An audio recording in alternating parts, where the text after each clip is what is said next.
오늘 우리는 요한계시록을 지난 한 달 동안 5번 읽고 또 저나 여러분이나 기도로 준비하고 이제 오늘 첫걸음을 떼는 날이에요.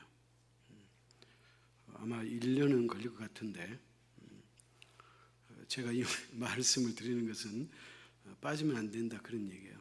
하나님의 요한계시록을 안다는 것은 하나님의 상당한 큰 비밀을 알고 있다 그렇게 생각해도 들리잖아요. 사실 이 마지막 시대에 우리를 일깨워 줄 수 있는 말씀은 요한계시록이에요. 그렇기 때문에 여러분이 기도로 준비하고 또 기대하고 이 말씀을 함께 살펴볼 수 있기를 축원합니다. 요한계시록은 원래 사람들이 무서운 책으로 알았어요. 왜냐하면 거기는 여러 가지 재앙이 많이 나오거든요.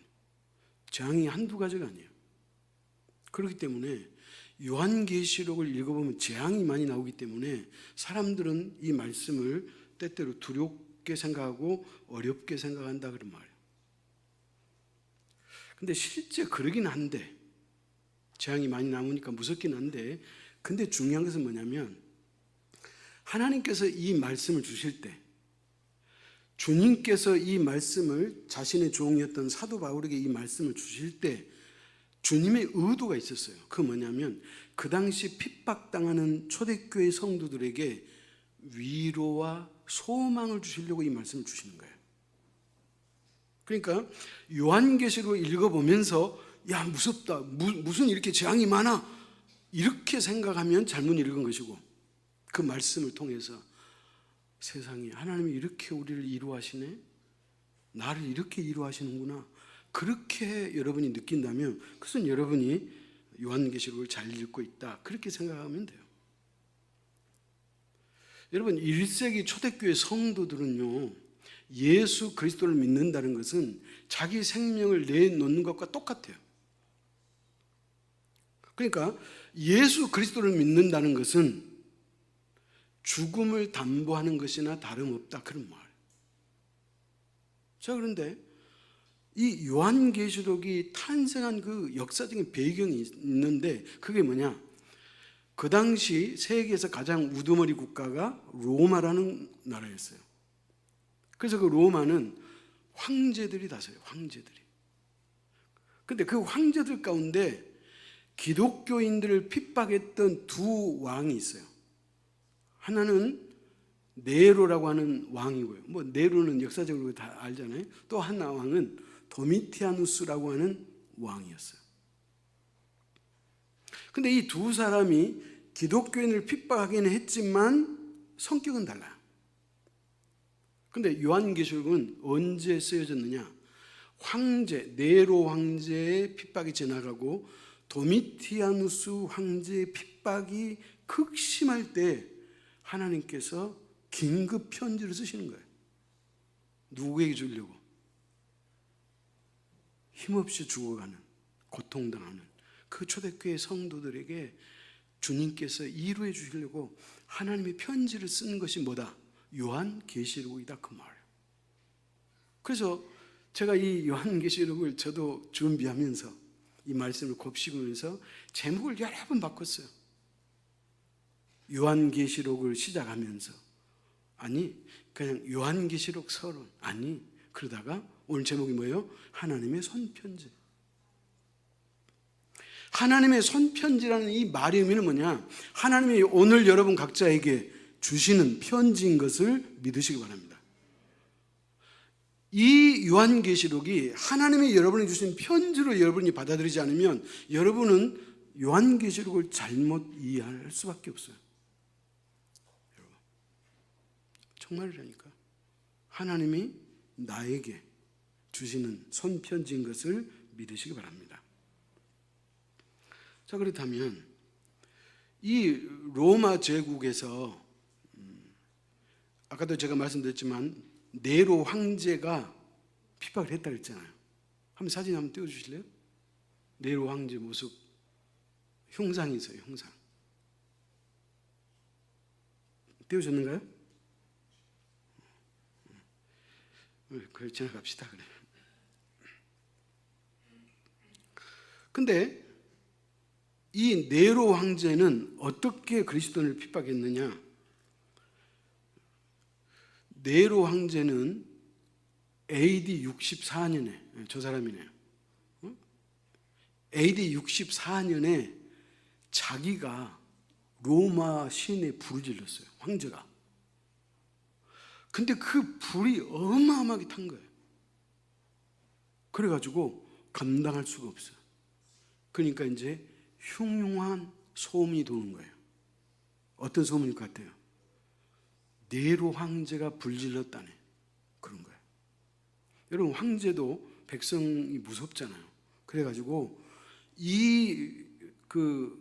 로마에 불을 지른 사람이 본인임에도 불구하고 이 범인을 다른 사람한테 전가하고 싶은 거예요. 그래서 그 전가의 대상이 누구예요? 기독교인이에요. 그래서 그 당시 기독교인들이 상당히 부흥했다 그래요. 예수 믿는 사람들이 상당히 많아가지고 로마에서도 한 그룹으로 형성될 만큼, 소위 말하면 그리스도인을 무시할 수 없을 만큼 확장됐다는 거예요. 그래서 이 황제가 자신의 범죄를 가리기 위해서 그리스도인들이 범죄를 저질렀다 해가지고 그들을 어떻게 했을까요? 투옥했다는 거예요.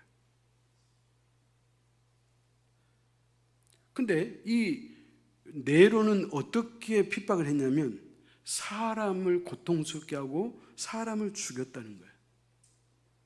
그럼 어떻게 고통스럽게 하고 어떻게 죽였느냐? 역사가 타키투스라고 하는 사람이 있는데 이 사람의 책 이름이 연대기라는 책인데, 그때 네로라는 인간이 기독교인을 어떻게 핍박하고 고문하고 죽였는지가 상세하게 나왔어요. 그 중에 하나가 뭐냐?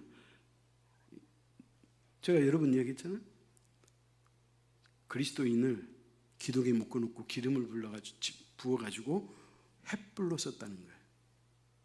그래서 이 타키투스라는 이 역사가는 뭐라고 썼냐면 이렇게 썼어요. 네로 황제 자신의 정원에서 축제가 일어났을 때 그리스도인을 잡아다가 기둥에 묶고 기름을 끼얹고 거기다가 불을 질러가지고 그 축제의 불을 환하게 밝혔다는 거예요. 그리고 이 모습을 다른 사람들이 볼 수 있도록 자신의 정원에 출입을 허락했다 그래요. 네로가 사람을 이렇게 불태워서 죽였다는 거예요. 기독교인을. 또 어떻게 죽였느냐? 저기 원형 경기장 나오잖아요. 근데 저거는 콜로세움인데 저거는 네로 황제 이후에 지어진 거예요. 하여튼 저런 원형 경기장에다가 그리스도인을 묶어가지고 동물의 가죽을 또 거기다 입힌다네요. 여러분, 동물 가죽 벗기잖아요. 그 가죽을 사람에게, 그리스도인에게 입혀가지고 그것을 딱 소위 말하면 원형 경기장 안에 넣어놓으면 그때 개들이 와가지고 사람을 물 수 있도록, 찢어 먹을 수 있도록, 또 심지어는 사자를 풀어가지고 사람을 잡아먹을 수 있도록 그렇게 했던 사람이 누구다? 네로다. 그러니까 여러분, 이렇게 초대교회 성도들이 끔찍하게 순교를 당하면서 뭘 지켰다? 자신의 믿음을 지켰다, 그런 말. 그런데 이제 이 사람 이후에 도미티아누스라는 황제가 등극한 거예요. 근데 이 사람은 기독교인에게 소위 말하면 뭐라 그럴까요? 육체의 고통을 가지는 않았어요. 그럼 뭘 가했느냐? 영적으로 피곤하게 한 거예요. 그 뭐냐? 우상 숭배하도록 했다는 거예요. 그래서 이 도미티아누스는 자신이 로마를 소위 말하면 권력으로 다스리기 위해서 자신을 신으로 숭배하도록 했어요. 그래가지고 신전을 세웠어요. 도미티아누스 흉상이 나왔네. 저거는 그 고고학자들이 박물관에서, 아니 그 땅에서 발굴해낸 그 도미티아누스의 얼굴이에요. 그리고 신전을 짓도록 했다는 거예요. 신전 한번 보여주실래요? 자, 무슨 말이냐?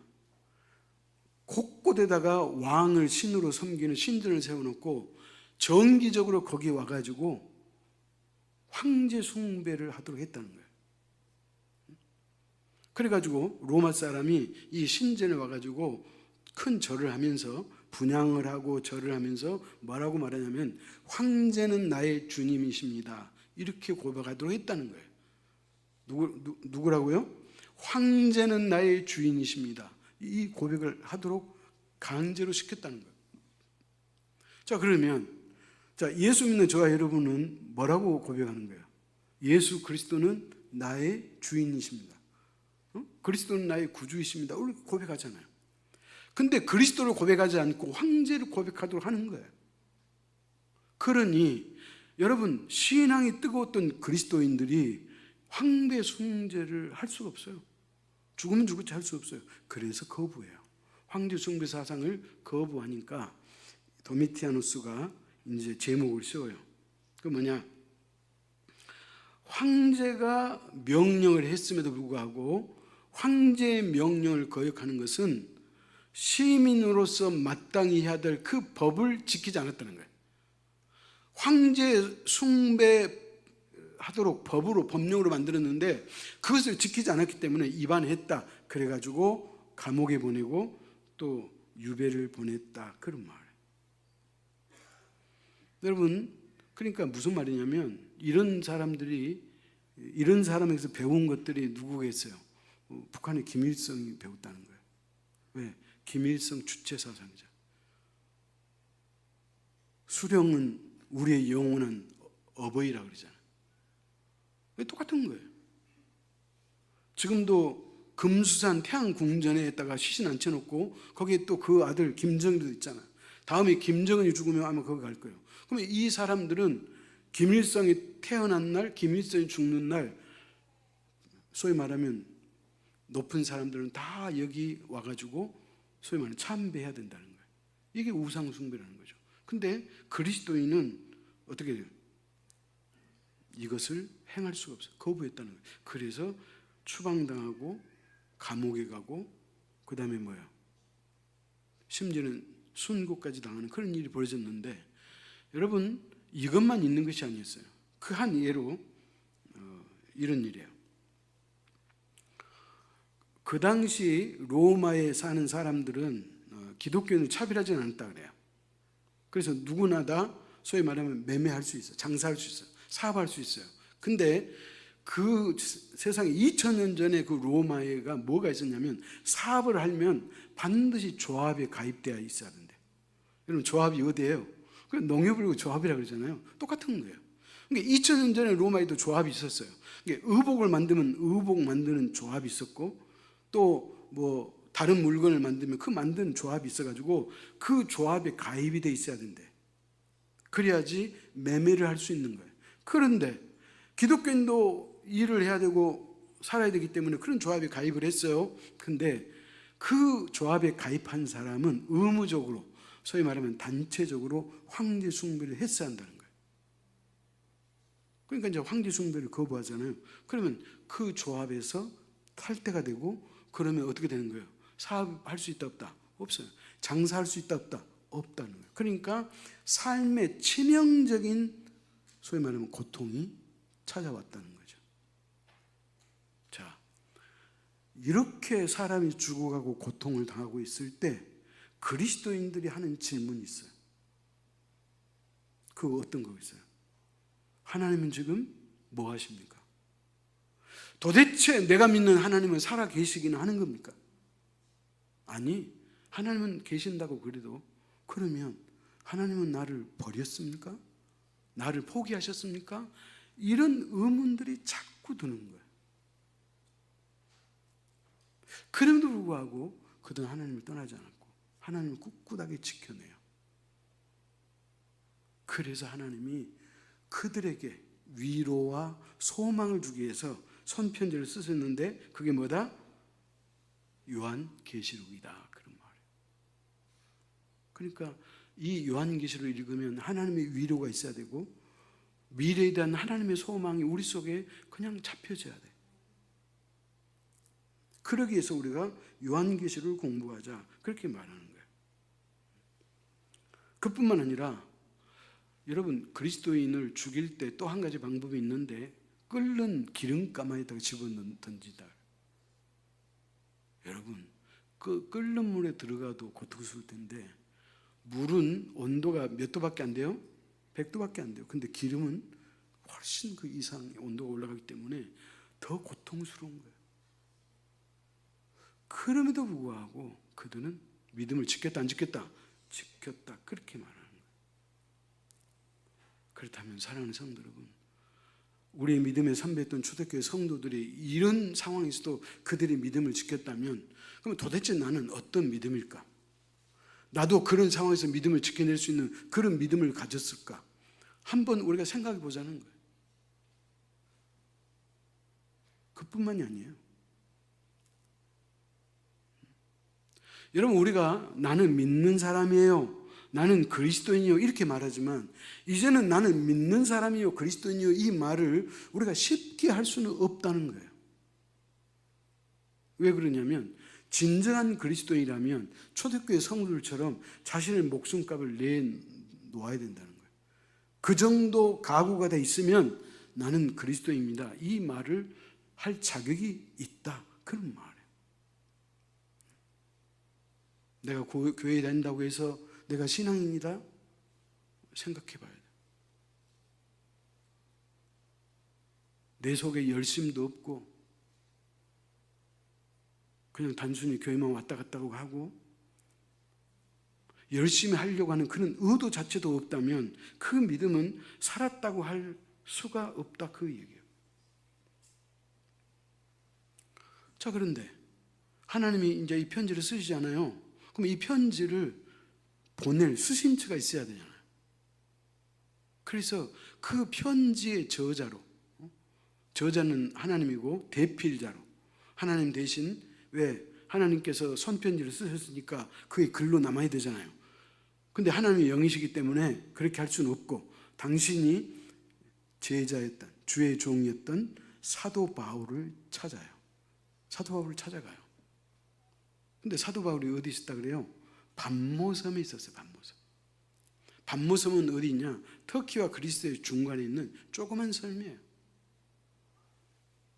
길이가 16km라네요. 16km. 그러면 4사 16이니까 우리로 말하면 뭐예요? 40리밖에 안 돼요. 조그만 섬이에요. 근데 화강암으로 돌만 있는 섬이었다 그래요. 그러니까 식량도 부족하고 물도 부족하고 사람이 살기가 매우 혹독한 환경이었다는 거예요.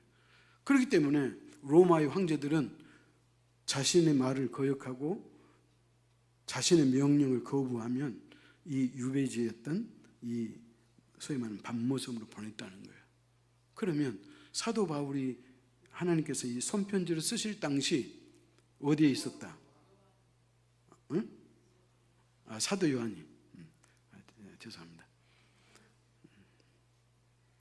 사도 요한이 어디에 있었느냐? 밤모섬에 있었다는 거예요. 그러니까 하나님께서 그 밤모섬에 있는 사도 요한을 찾아가는 거예요. 그리고 그 사도 요한이 이제 이 하나님의 음성을 천사로부터 받고 들으면서 이 편지를 썼다고 이제 오늘 본문이 이야기하고 있어요. 그래서 이제 오늘 본문은 다음 주에 이제 제대로 들어갈 텐데, 자, 그렇다면 우리가 사도 요한을 한번 생각해 보자는 거죠. 사도 요한은 왜 밤모섬으로 유배를 당했을까요? 예수 그리스도를 증거하는 것 때문에 그런 거예요. 그리스도를 증거했거든. 사도 바울은 일평생 하나님의 말씀, 복음을 전했어요. 우리식으로 말하면 전도했다고 말해요. 그래서 그 전도했다는 죄명 아닌 죄로 밤모섬에 유배를 당했다, 그런 말이에요. 그러면 여러분 생각해 보세요. 사도 요한이 밤모섬에 귀향을 가가지고 유배 당해가지고 그가 한 일이 뭐가 있겠어요? 노동이에요, 노동. 석산에서 돌 깨는 일을 하지 않았으면 돌을 날랐을 그런 일을 했을 거라고 이제 학자들이 추정을 하는 거예요. 2000년 전에 누가 실제로 그 모습을 본 일이 없기 때문에 그렇게 추측할 수밖에 없는 거죠. 자, 그런데 그는 그 밤모섬에서 힘든 노동력과 그리고 고령의 나이에다가 그리고 그는 평생 질병이 있었잖아요. 그 육체의 가시가 평생 자기를 괴롭혔던 질병이었어요. 그 질병을 학자들이 세 가지로 해석했다 그랬죠. 하나는 뭐냐? 사도 바울은 사도 요한. 제가 지금 죄송합니다. 그래서 그 사도 요한이 어쨌든 그 반모섬에서 여러 가지 고통을 당하고 노동력으로 힘든 나날을 보냈다 그런 얘기예요. 자, 그런데 하나님이 그를 찾아왔다 그랬죠. 언제 찾아왔느냐? 찾아갑시다. 요한계시록 1장 10절이에요.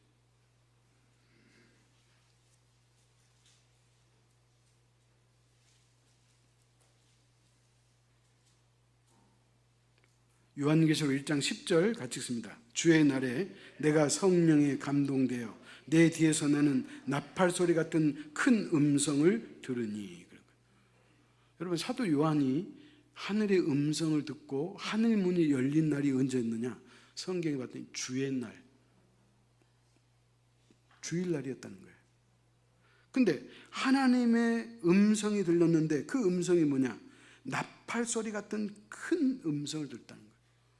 그러니까 명확하게, 아주 확실하게 이 말씀을 들었다고 사도 요한은 증거하고 있는 거예요. 자, 그런데 여러분, 하늘문이 열렸잖아요. 하늘문이 열렸는데 그곳은 지금 외로운 곳이고 자기가 그동안에 목회했던 성도들과 단절된 곳이고 마치 하나님이 안 계실 것 같은 그런 위험한 상황에 처해 있었잖아요. 자, 그럼에도 불구하고 사도 요한에게 하나님이 찾아오셔가지고 이 말씀, 이 음성을 주셨다, 그렇게 말하고 있는 거예요. 그렇다면 사도 요한은 이 하나님의 말씀을 이제 기록으로 남겨놨어요. 그리고 이 말씀이 역사를 거쳐서 2000년이 흘러서 오늘 저 여러분에까지 이 말씀이 다가왔어요. 그렇다면 우리가 이 요한계시록을 시작하면서 우리는 이 시작하기에 앞서서 우리 자신에게 스스로 질문해 봐야 될 것이 있다는 거예요. 그 뭐냐? 나의 주인은 누구냐는 거예요. 도미티아누스 황제가 황제 숭배를 하지 않았기 때문에 그래서 사람을 죽이고 감옥에 가두고 또 유배지로 보내는 그런 엄청난 일을 꾸미고 있는데, 그러면 이 사람들은 무엇 때문에 그랬다는 거예요? 황제가 나의 주인이 아니고 예수 그리스도만이 나의 유일한 구주라고 하는 이 고백을 했기 때문에 그것 때문에 고통을 겪었다는 거예요. 그렇다면 오늘 여러분이 여러분 스스로에게 정직하게 질문해야 된다는 거예요. 나의 왕은 누구신가? 하나님인가? 아니면 세상인가? 아니면 내가 좋아하는 건가? 내가 지금 인생을 살아가면서 가장 에너지를 쏟고 애를 쓰고 있는 것이 뭔가? 내가 지금 가장 고민하고 또 고민하고 있는 것이 어떤 문제로 내가 고민하고 있는가 생각해 보라는 거예요. 왜냐하면 그것이 하나님과 관계없는 열정과 열심과 노력과 고민이라면 그것은 여러분이 아무 유익이 없는 것이다, 그런 말이에요. 다시 말합니다. 여러분을 살릴 수 없다, 그런 얘기예요. 오직 예수 그리스도만이 우리의 유일한 구원자인 것을 믿으시기 바랍니다. 그렇기 때문에 오늘 우리가 요한계시록을 출발하면서 이게 우리 자신에게 정립되어 있어야 한다는 거예요. 나의 왕은 누구다? 예수 그리스도다. 나의 주인은 오직 참신이신 하나님이시다. 이 고백이 있을 때 우리는 이 말씀을 받을 자격이 되고 또 이 말씀이 살아서 우리에게 역사할 수 있다, 그런 말이에요. 그래서 우리가 이런 자세로 우리가 요한계시록을 바라보는 것이 중요하다, 그런 얘기예요. 사랑하는 성도 여러분, 이제 이 말씀을 오늘 서론을 마치겠습니다. 아까도 말씀했지만 믿는다는 것은 뭔가? 교회만 왔다 갔다 하면 그게 믿는 것인가? 내가 세례 받기 전에 세례 문답 교육을 통해서 예수 그리스도는 나의 구주입니다, 이 고백을 했기 때문에 나는 믿는 사람인가? 아니면 어떠한 경우에도 오늘 황제 숭배라고 하는 이 절체절명의 사건 앞에서 내가 생명을 내놓고라도 결코 도미티아누스 황제가 나의 주인이라고 고백하지 않고 나의 주인은 오직 예수 그리스도라고 고백할 수 있는 그 믿음이, 그게 살아있는 믿음이고 그 믿음이 참 믿음이다, 그런 말. 다시 말합니다. 믿음이라고 하는 것은 단순히 믿는다가 아니라는 거예요. 그건 뭐냐? 그 믿음이라는 단어 속에는 그만큼 무게가 있다는 거예요. 책임이 있다는 거예요. 책임. 그 무게. 우리의 믿음에 선배했던 그 사람들은 예수 그리스도를 배반하지 아니하고 자기 목숨값을 내놓고 사자의 밥이 되고 끓는 기름가마에 들어가고 기둥에 묶여가지고 횃불이 될지언정 나는 그리스도를 배반할 수 없다고 고백하는 그 믿음이 있었기 때문에 그 믿음이 오늘까지 저와 여러분에게까지 흘러왔음을 믿으시기 바랍니다. 그러므로 여러분의 믿음을 점검하고 또 요한계시록을 시작하고 출발할 수 있기를 축원합니다. 기도하겠습니다. 하나님 아버지, 요한계시록을 바라보게 하시니 감사하고 바라볼 수 있는 열정과 정성과 또 시간과 기회를 주신 하나님 아버지를 찬양합니다. 아버지 하나님, 하나님께서 우리에게 마지막으로 주신 그 하늘의 비밀을 우리가 열기를 원하오니 성령 하나님이여 우리 제일교회 모든 가족들을 사랑해 주셔서 성령의 조명 아래 하나님의 모든 말씀이 훤히 들리게 하시고 모든 사람이 이해하게 하시고 모든 사람이 공감하게 하시고 모든 사람이 믿을 수 있도록 주님 축복하여 주옵소서. 아버지 하나님, 이 말씀이 우리 한 사람 한 사람을 변화시키기를 원합니다. 우리가 잘못된 삶을 살아왔다면 이제 하나님이 기뻐하는 거룩한 삶을 살아가는 그 출발점이 될 수 있도록 주님 축복하여 주옵소서. 이 말씀을 통해서 우리 자신이 변화되게 하시고 이 말씀을 통해서 하나님께 더욱 가까이 갈 수 있는 거룩한 시간 되도록 하나님이여 우리 모두를 축복하여 주옵소서. 또한 이 시간 특별히 기도하는 것은 우리 유영수 집사님과 또 성미애 권사님의 우리 사이 되시는 우리 이광현 형제와 또 육아 자매 부부를 위해서 기도합니다. 아버지 하나님, 하나님께서 두 사람을 일찍이 사랑하셔서 귀한 부부로 하나님이 맺어주시고 거룩한 믿음의 가정을 이루고 또 그 거룩한 계보를 이어갈 수 있도록 믿음의 믿음을 주셨음을 진심으로 감사합니다. 또한 아버지 하나님, 무엇보다도 감사한 것은 두 부부 스라의 새로운 생명을 잉태하게 하시니 하나님 감사합니다. 하나님이여 찬양과 영광을 받아 주옵소서. 이제 우리 광현 형제와 전과 육아와 자매 스라에 이 새로운 생명을 주셨사오니 아버지 하나님, 이 아이가 경건한 후손이 되게 도와주시고